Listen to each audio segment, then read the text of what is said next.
F আমাদের একটি অন্বয় দেওয়া আছে। তো অন্বয়ে দেখো আমাদের অনেকগুলো ক্রোমোজোর দেওয়া আছে।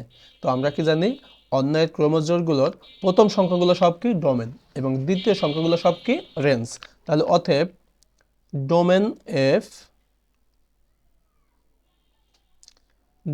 এফ কি কারণে লিখবো আমরা বলতো, কারণ এফ অন্যের আমরা ডোমেন নির্ণয় করছি, এই জন্য আমরা ডোমেন এফ ইকুয়াল টু আমরা কি দেবো প্রথম সংখ্যাগুলো সব কি ডোমেন। তাহলে প্রথম সংখ্যা এখানে কি আছে 1/2, 1/2 এখানে কি আছে আমাদের 1, এই ক্রোমোজোমে আমাদের কি আছে 1, আমরা 1 একবার নিয়ে নিয়েছি, আমরা দুইবার নিব না একই সংখ্যা।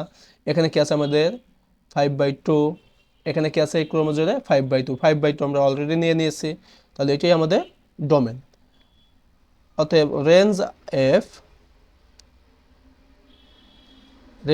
এফ ক্রোমোজোমের দ্বিতীয় সংখ্যাগুলো আমরা কি জানি রেঞ্জ। তাহলে এই ক্রোমোজোমে আমাদের দ্বিতীয় সংখ্যা কি আছে 0, এই ক্রোমোজোমে আমাদের কি আছে দ্বিতীয় সংখ্যা 1, এই ক্রোমোজোমে আমাদের কি আছে -1, এই ক্রোমোজোমে আমাদের কি আছে 2 এবং এই ক্রোমোজোমে আমাদের কি আছে -2।